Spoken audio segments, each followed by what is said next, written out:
여기에 또 찬양 인도해 주신 분들과 여기 모이신 일부 예배 성도님들을 생각하니 우리 교회에 축복해 주신 하나님께 감사를 드립니다. 사실은 제가 여기 참석한 지 벌써 5년이 됐습니다.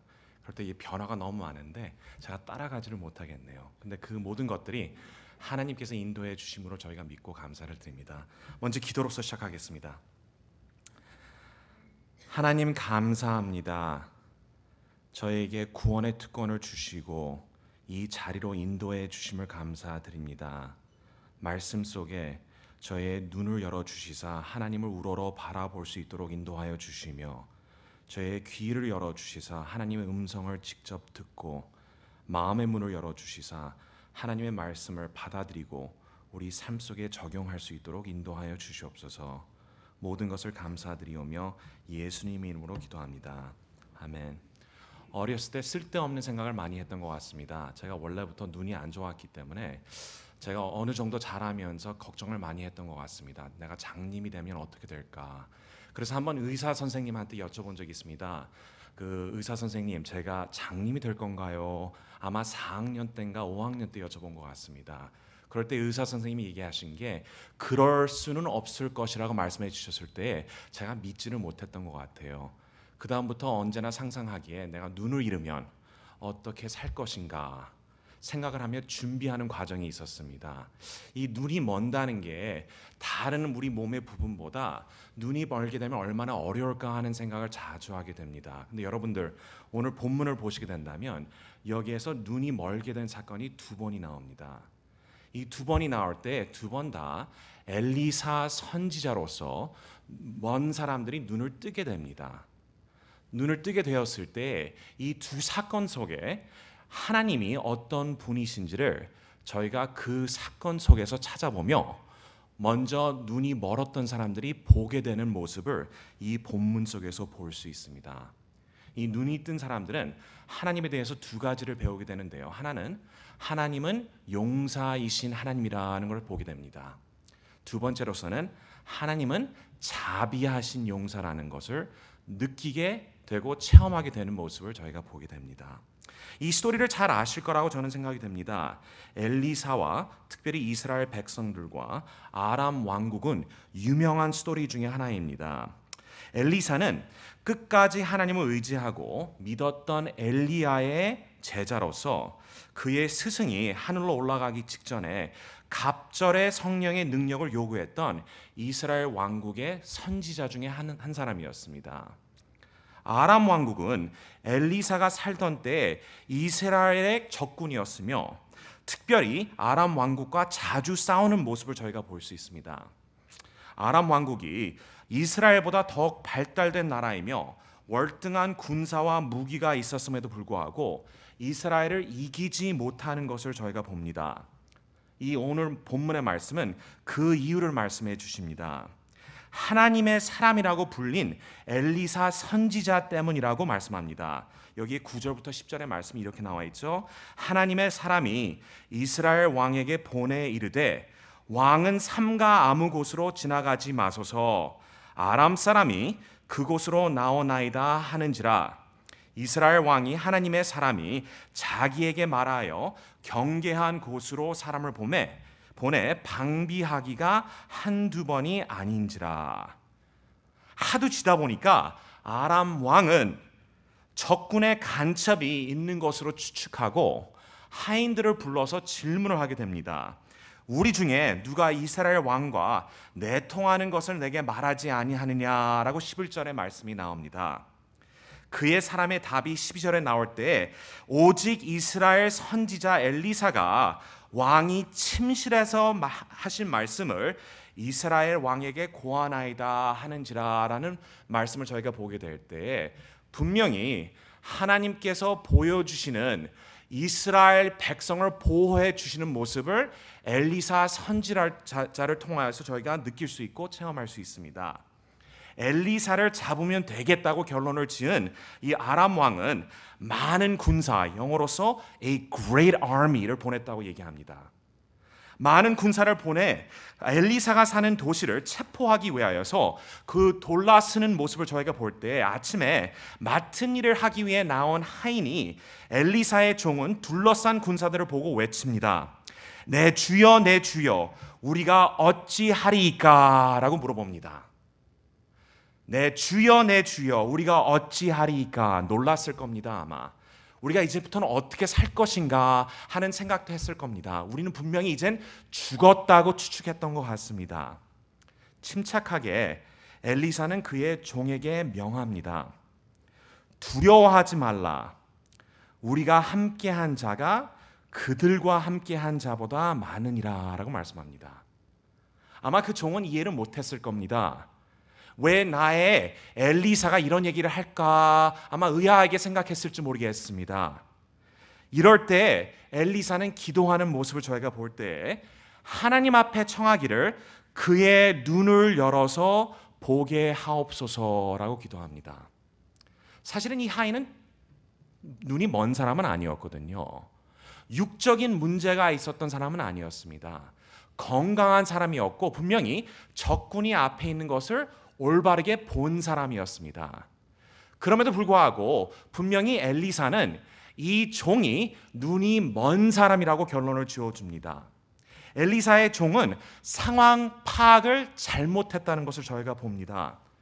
그는 이 육적인 장님이 아니라 여기 본문의 말씀은 영적 장님이라고 저희가 알 수 있습니다. 그는 적군의 숫자와 그들의 힘만 보고 자기 자신과 엘리사는 소망이 없다고 결론을 지었을 때 엘리사는 그의 보는 눈과 다른 눈이 있다는 것을 저희가 보게 됩니다. 그는 육적인 눈으로 볼지 모르지만 엘리사는 믿음의 눈으로 영적인 눈으로 상황 파악하는 모습을 저희가 이 자리에서 볼 수 있습니다. 이럴 때 엘리사는 기도합니다. 분명히 그의 눈을 열어서 보게 하옵소서 한 후의 결론은 여러분들이 잘 아시죠? 17절의 말씀은 그 청년의 눈을 여심해 그가 보니 불팔과 불병거가 산에 가득하여 엘리사를 둘렀더라라고 결론을 지어줍니다. 기도한 후에 믿음의 눈으로 보게 된 것은 능력의 하나님, 위대하신 하나님, 용사의 하나님을 보게 됐다고 결론을 지어줍니다. 성경은 자주 이렇게 말씀합니다. 우리가 많은 경우에 죄 속에 빠져 있는 우리는 건강할지 몰라도 육적으로 우리 세상을 잘 보고 파악할 수 있을지는 몰라도 믿음의 눈이 없고 믿음의 장님이 되었다고 많은 경우에 말씀을 합니다. 사도 바울도 마찬가지였습니다. 다메섹으로 믿는 사람들을 잡으러 가는 그 모습을 우리가 사도 바울을 기억할 때 거기에서 예수님을 만난 사도 바울은 곧바로 장님이 됩니다. 상징적인 모습이라고 저희가 결론을 지을 수 있습니다. 사흘 후에 하나님의 종인 아나니아를 통하여서 성경 말씀은 즉시 사울의 눈에서 비늘 같은 것이 벗겨져 다시 보게 되니라 라고 말씀합니다. 우리는 이 세상을 볼 때 믿음으로 보는 것이 아니라 여기에 나오는 엘리사의 종같이 이 육적인 눈으로만 모든 것을 볼 때 성경을 결론 지어주기에 우리는 육적인 장님은 아니지만 영적으로는 맹인이라고 결론을 지어줍니다. 이게 엘리사의 종의 모습입니다. 눈을 뜨게 된 엘리사의 종은 엘리사의 기도로 인하여서 보게 되는 엘리사의 종은 분명히 용사이신 하나님의 모습을 보게 될 때에 엘리사가 처음부터 얘기한 그 말씀이 진짜라는 것을 본인이 직접 체험하고 느끼게 됩니다. 두려워하지 말라. 우리가 함께한 자가 그들과 함께한 자보다 많으니라 라고 말씀하신 말씀을 그때에 이해하고 기억하게 됩니다.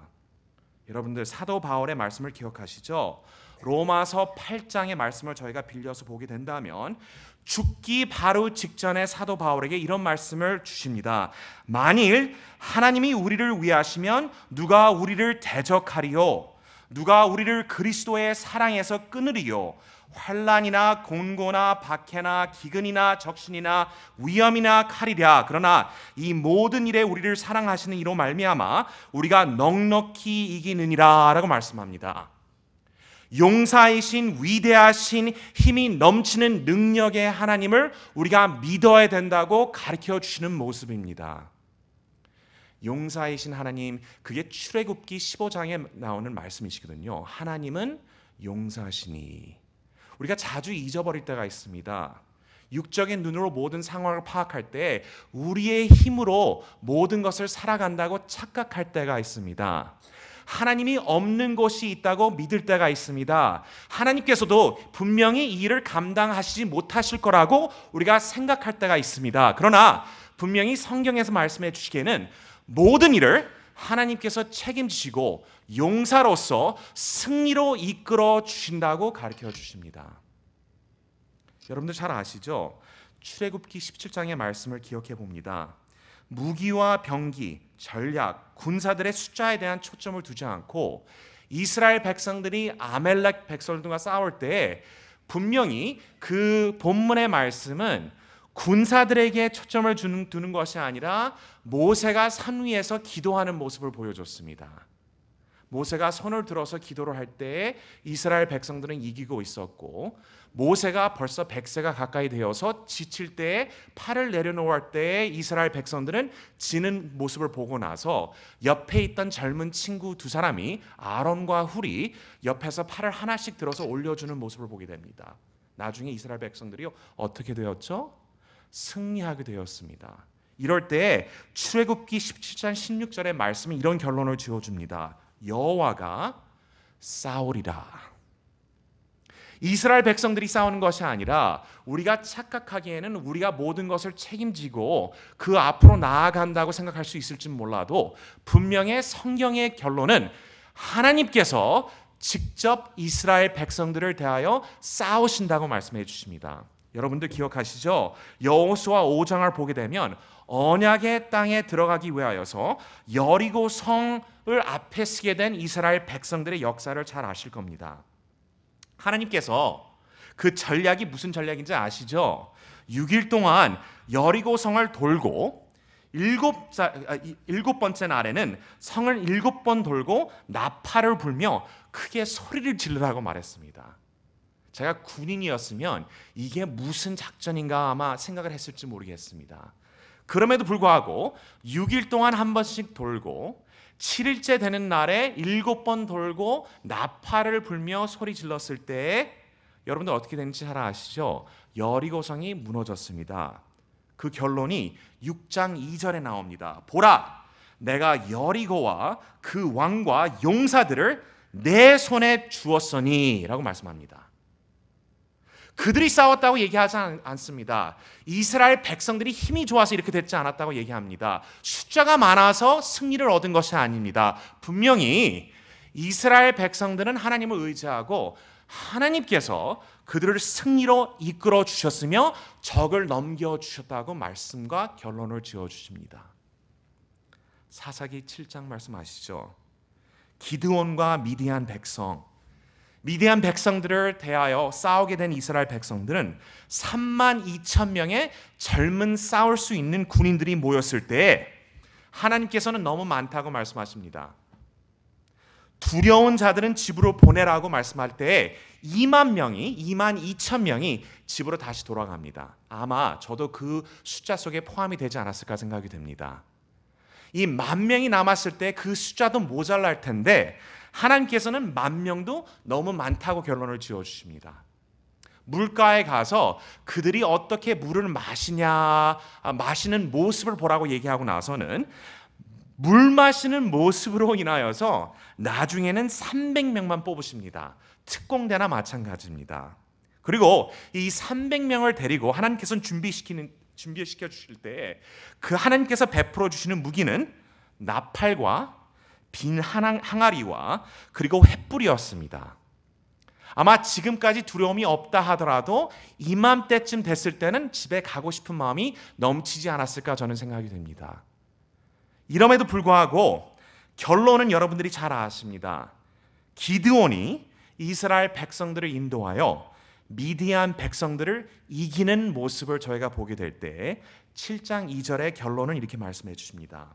여호와께서 기드온에게 이르시되 너를 쫓은 백성이 너무 많은즉 내가 그들의 손에 미디안 사람을 붙이지 아니하리니 이는 이스라엘이 나를 거스려 자긍하기를 내 손이 나를 구원하였다 할까 함이니라 라고 말씀합니다. 착각할까 봐 그들이 승리한 것이 자기 자신의 힘으로써 하였다고 잘못 생각할까 봐 하나님께서는 일부러 인도해 주시기에 하나님을 의지할 수 있도록 인도해 주시고 하나님께서 직접 인도하여 주셨을 때 모든 승리는 하나님으로부터 이루어졌다는 것을 직접 보여주시고 체험할 수 있도록 인도해 주시는 우리의 하나님의 모습을 볼 수 있습니다. 영적 장님이 아니라 우리가 이 세상을 볼 때 우리의 힘이라고 착각하고 살 수 있을지는 몰라도 분명히 엘리사의 종으로 인하여서 특별히 아람 백성과 엘리사와 붙었을 때의 그 모습으로 인하여서 저희가 볼 수 있는 것은 분명히 하나님께서 승리로 인도하여 주시며 우리는 육적인 눈으로 하나님을 바라볼 수 있는 것이 아니라 영적인 눈으로 바라봤을 때는 우리의 하나님은 분명히 위대하신 용사이시며 승리의 하나님이시라는 것을 저희가 볼 수 있습니다. 바람은 성령의 역사로 인하여 여기에 계신 모든 성도님들의 믿음의 눈이 뜨일 수 있게 되며 특별히 용사이신 하나님의 위대하심을 보고 체험할 수 있는 성도님들이 되시기를 축원합니다. 근데 여기서 두 번째 맹인 사건이 일어납니다. 그렇죠? 엘리사의 종이 똑바로 보지 못한 사건 그 뒤에 놀라운 결론이 이루어지는데요. 분명히 이 아람 백성들이 이 엘리사를 잡으러 모였고 그 이상으로서 하나님의 군사들이 그들을 잡을 수 있는 준비 과정이 마쳐졌습니다. 그러나 이때에 이해가 되지 않는 엘리사의 기도 제목이 있습니다. 엘리사가 여호와께 기도하여 18절의 말씀입니다. 이르되 원하건대 저 무리의 눈을 어둡게 하옵소서라고 합니다. 지금까지 장님이 아니었던 아람 백성, 군인들을 분명히 기도하기에 눈이 멀게 해달라고 엘리사는 기도하게 됩니다. 이럴 때 눈이 멀게 된 것은 안 보인다는 뜻이 아닙니다. 그렇죠? 그 후에 나오는 모습을 보게 된다면 이 나중에 사마리아까지 이 모든 군사들이 옮겨가는 모습을 저희가 보거든요. 그렇다면 육적으로서 보지 못한다는 얘기가 아닙니다. 혼동이 왔다는 것입니다. 마음의 눈이 없어졌다는 얘기나 마찬가지입니다. 상황 파악을 잘 못하게 된다는 뜻을 여기에서 멀게 되는 것으로 나와 있습니다. 눈이 멀게 된 아람군을 엘리사는 이스라엘 군대가 준비하고 있던 사마리아로 인도하는 모습을 저희가 봅니다. 이 사마리아로 인도하는 이유 중에 하나는 거기에는 벌써 이스라엘 군대들이 준비되어 있었습니다. 그때 눈을 뜨게 된 아람군은 이스라엘 군대 한가운데 있다는 것을 알게 되고 이제는 죽었다라는 생각을 했을 것입니다. 이스라엘 왕은 엘리야에게 질문합니다. 내 아버지여 쳐서 없애버려도 됩니까? 기다렸던 모멘트거든요. 그렇죠? 이젠 쳐서 없애버려도 됩니까? 라고 질문했을 때 답이 없었습니다. 다시 한번 물어봅니다. 내 아버지여 쳐서 없애버려도 됩니까? 라고 21절은 두 번 질문하는 모습을 봅니다. 이제는 우리가 이 준비했던 모멘트가 왔다고 이 이스라엘 왕은 생각했던 것 같습니다. 그러나 여기에 놀라운 결론은 치지 않고 살려보내는 것뿐만 아니라 대래 이렇게 엘리사는 명령합니다. 떡과 물을 그들 앞에 두어 먹고 마시게 하고 그들의 주인에게로 돌려보내소서 하는지라. 너무나 중요한 모멘트였습니다. 지금까지 이스라엘 군사들이 기다렸던 이 모멘트, 특별히 아람 백성, 적군을 쳐서 죽일 수 있는 이 자리에 하나님의 선지자였던 엘리사는 대래 살려보낸 것뿐만 아니라 이스라엘 군인의 음식을 대래 베풀어 주면서 먹고 마시게 하라고 명령을 합니다. 우리는 이해되지는 않지만 큰 잔치, 이거 반대입니다. 영어로서는 a great feast. 아까 얘기했었죠. a great army. 큰 군사가 모인 이 사람들에게 이번에는 그 반대로 a great feast. 놀랍게도 큰 잔치를 베풀어 주는 모습을 저희가 보게 됩니다. 왕이 위하여 음식을 많이 베풀고 그들이 먹고 마심에 놓아 보내니. 영적 장님이었던 이 아람 군사들은 눈을 뜨고 나서 하나님께서 베풀어 주신 특별한 축복과 은사의 모습을 저희가 보는 것을 알게 됩니다. 하나님은 힘이 넘치며 위대하신 용사이신 것뿐만 아니라 자비의 하나님이요 자비하신 용사이시라고 이 본문은 가르쳐 줍니다. 아람 백성들은 하나님께서 쳐 없애 버리시기에 적합한 사람들이었습니다. 그들은 하나님께서 특별히 택하신 엘리사 선지자를 잡고 죽이기 위해 이 나라 땅에 들어왔던 사람들이었습니다. 하나님의 백성들과 이스라엘의 나라가 없어지기를 바랬던 사람들이며 아마 그들이 이겼으면 이스라엘 백성들을 잔인하게 다 쳤을 것이라고 저희는 추측할 수 있습니다. 더불어 그들은 다른 신들을 믿으며 하나님을 부인하는 사람들이었습니다. 그럼에도 불구하고 하나님은 그들을 쳐서 없애지 아니하시고 대래 생각지 못했던 하나님의 긍휼과 자비가 넘치는 큰 잔치를 베풀어 주시는 모습을 이 말씀 속에서 볼 수 있습니다. 자비하신 하나님의 모습입니다. 그래서 민수기 14장 18절은 이렇게 말씀하시죠. 여호와는 노하기를 더디하시고 인자가 많아 죄악과 허물을 사하시니. 눈이 먼 아람 백성들이 눈을 떴을 때 그들이 본 모습은 자비하신 하나님의 모습이었습니다. 하나님은 그 앞에 서 있을 자격도 없고 죽어야만 하는 아람 백성들에게 크신 은혜와 축복을 베풀어 주셨을 때 그 자비의 모습이 우리의 삶 속에서 나타남을 저희가 다시 한번 고백할 수 있습니다.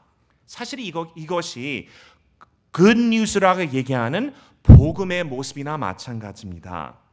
구약에서 우리가 신약에서 알 수 있는 하나님의 복음의 메시지를 상징적으로 보여주시는 모습이 이 본문에 나타나는 하나님의 모습입니다.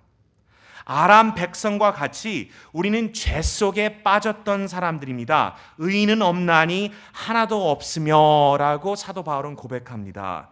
원수로서 죽을 수밖에 없는 우리에게 대신 삶을 베풀어 주신 분이 하나님이셨습니다. 우리가 아직 죄인 되었을 때 그리스도께서 우리를 위하여 죽으심으로 하나님께서 우리에 대한 자기의 사랑을 확증하셨느니라. 로마서 5장 8절은 고백합니다. 하나님의 적군을 따르던 우리를 하나님께서 그의 백성으로 만들어 주셨음을 사도 바울은 골로새서 1장 13절 말씀으로 가르쳐 주십니다. 그가 우리를 흑암의 권세에서 건져내사 그의 사랑의 아들의 나라로 옮기셨으니 은혜를 받을 수 있는 자격도 없고 우리가 하나님의 일을 한 일도 없는 자들에게 하나님께서는 대래 구원과 축복의 은사를 베풀어 주십니다. 긍휼이 풍성하신 하나님이 에베소서 2장을 말씀하십니다. 우리를 사랑하신 그 큰 사랑을 인하여